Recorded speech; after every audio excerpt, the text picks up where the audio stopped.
All right, Mr. Knowles, nice shirt. Oh, this whole thing? Oh, thanks. This is the merch store is finally open, right? We've been promising that the merch store is going to roll out every 5 minutes for the past 3 years. But I don't know. I've been wearing some shirts on the shows. Yeah. Some people have been getting emails. You see what you get. I like it. The fact that you're wearing a Shapiro shirt shows you're a very forgiving individual. Well, it's self-preservation. At this point, Ben is ready to bulldoze my entire studio. So I think, I've got every once in a while, I've got to get a Shapiro shirt on. I think I agree with Mark Duplass. He's a wonderful guy. He only has tortured you, death by 500 cuts. It could have been death by 1,000 cuts, but it's a sanctifying experience. Look, I'm a Catholic. We're all about mortification. This really is helping me out. That's right. It's good for you. So here's the thing.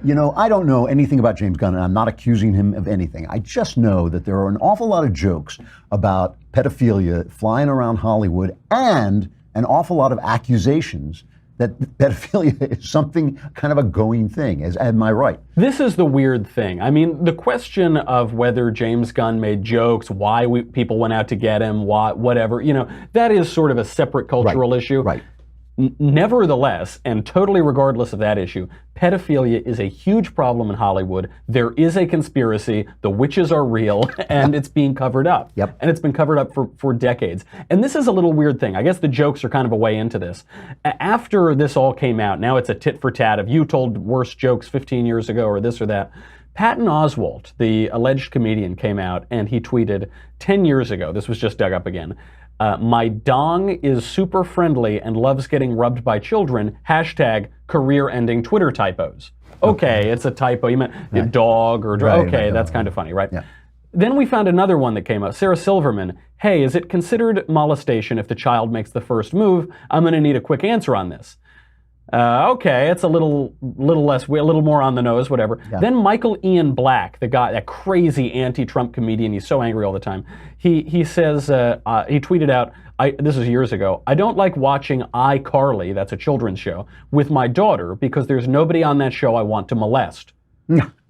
Okay. Well, okay, yeah. They seem to be getting a little stranger. And the other thing is we talk about everything, we joke about everything, and joke all the time. But these guys in Hollywood seem to be joking about pedophilia a disproportionate amount. It's a little weird. It's also interesting how unfunny those tweets are. The first one, the Patton Oswalt thing, borderline funny. Yeah. Yeah. At least it's sort of recognizably a joke. The others, though, you really wonder. And there is this trend that has gone on in Hollywood, on a twofold. One, of molesting children and covering it up, and then making art, producing movies that seem to normalize sexual relations with minors. This is John Nolte over at Breitbart has been screaming about this for years. Yeah.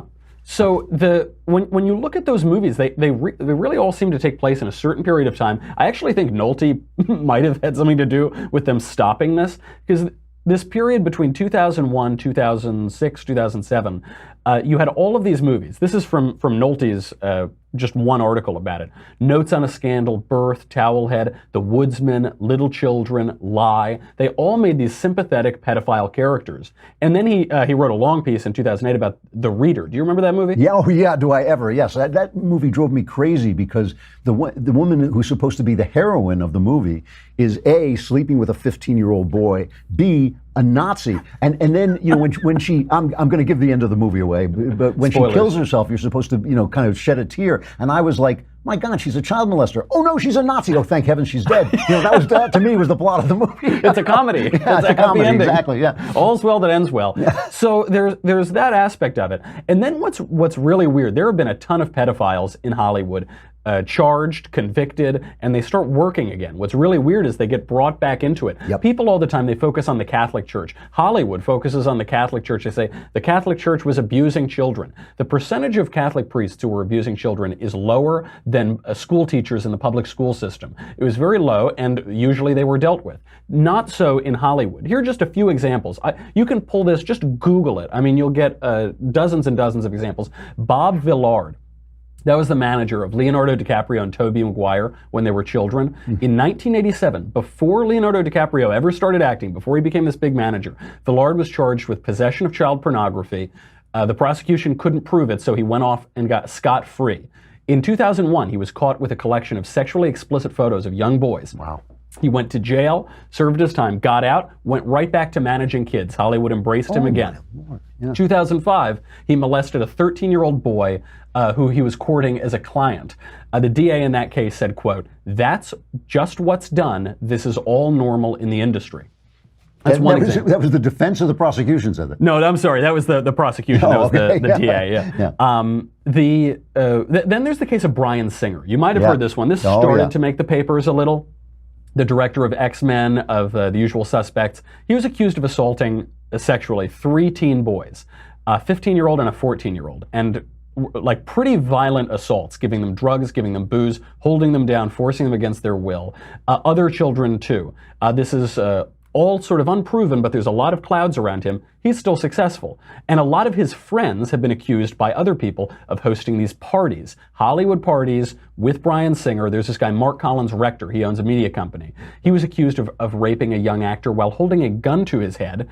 He also raped another actor, is accused of raping another actor, who was then given a role in Bryan Singer's film. He fled the country. The boys were awarded over $4 million by the court. On and on. Another friend of Bryan Singer, Brian Peck, he also went to jail for sexually assaulting a 15-year-old in between working on 2 X-Men movies.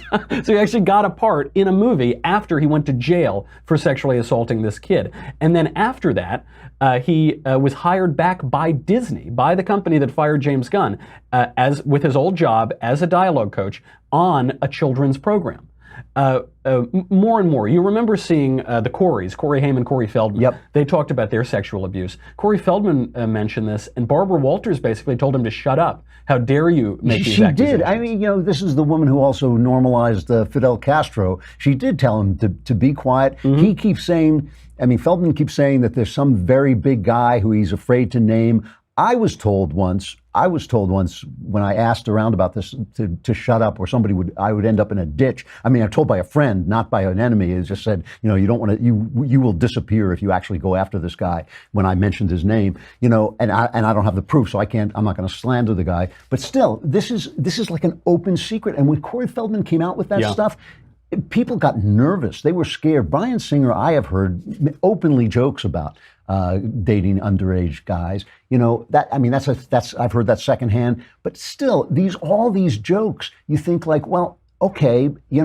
jokes are jokes, but this permeates the industry. Yeah, this is a real problem. It's another sort of thing. If you were saying earlier, it's perfectly fine to make racial jokes as long as you're not racist. Yeah. As long as you're not a racist, right? There's a difference between making an Italian joke or a black joke or an Irish joke today, rather than making a black joke, in the antebellum South, or when there's a central problem in society. Perhaps people should address that. It's what's so crazy, because you've had all of these kids allege these things. Elijah Wood talked about this. Corey Feldman, obviously.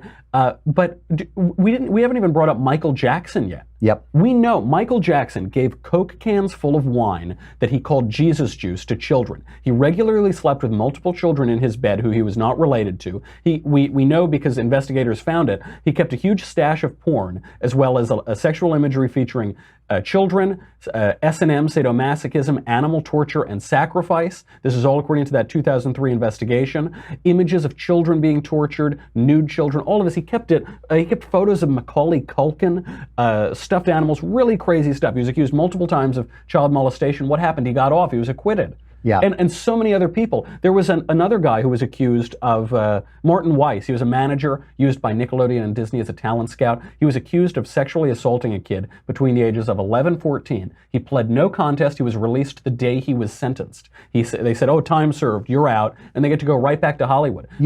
It's really, I was talking about the fact that I finally watched the movie Chappaquiddick, and they depict Mary Jo Kopechne's parents as kind of thankful to Teddy Kennedy because they're so in awe of him. He's so powerful. He was such an important person in their daughter's life. Yeah. And the press trying to basically clean up Kennedy's act. We're constantly quoting the parents saying, we're past it, we want to let it go. Same thing with Michael Jackson. The parents came in and said, oh no, we had no problem with this. But because people are so enamored of celebrities, because they really don't understand the level of evil that famous people can commit while still looking great on television, because they don't understand this, it really is up to law enforcement and people in the know to condemn these people. And that is why I simply do not think a guy who goes to prison for molesting children should be like welcomed into any community after that. I think that, these people don't change. They don't, you don't grow out of that stuff. You may stop doing it, and good, you should be able to get a job, but not necessarily at the top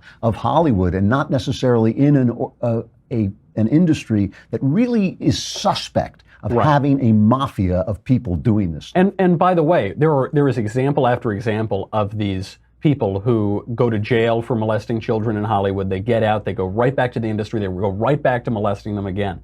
It's on and on. And by the way, the problem is pretty deep. It's pretty disgusting, because when Corey Feldman went out, I believe in 1993, he named the people who abused him. He accused people outright. Before the statute of limitations ran out, nothing happened. Yep. Nothing was done about it, which means that the problem runs a lot deeper. This is not just a matter of jokes. Perhaps people telling jokes get swept up in it, or perhaps there's something deeper. There is a question with James Gunn that he may have corresponded and publicly corresponded with a person who was convicted of possessing child pornography about that kind of material. That's a question that's left for James Gunn. Is it just jokes, or is it more than just jokes? I mean, if we're going to fire people over Me Too, which by the way, some of this Me Too stuff I'm kind of against. When they throw a guy out who's been misbehaving and everybody knew it, my feeling is, well, if everybody knew it, everybody should be thrown out, or nobody should. Like let him stay and change the rules. But if adult women are going to say, well, I said yes, but I meant no, and I didn't object.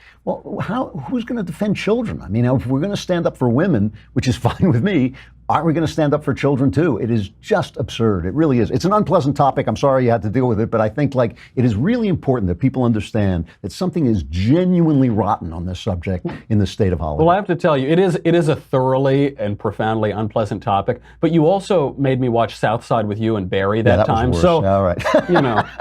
I'm a sadist. You're a sadist. That's my sexual thing. I must be a masochist, and you're clearly a sadist. Exactly. What are you talking about on your show today? Today, I'm going to be talking about the double standards. It'll open with James Gunn, but I want to talk about how Donald Trump is basically like Samuel L. Jackson in Pulp Fiction. He is the vengeance of the Lord upon hypocrites out here, and we'll analyze why that's a very good thing and pretty ugly too. You're going to get invited to the White House one of these days, which will never happen to me. All right.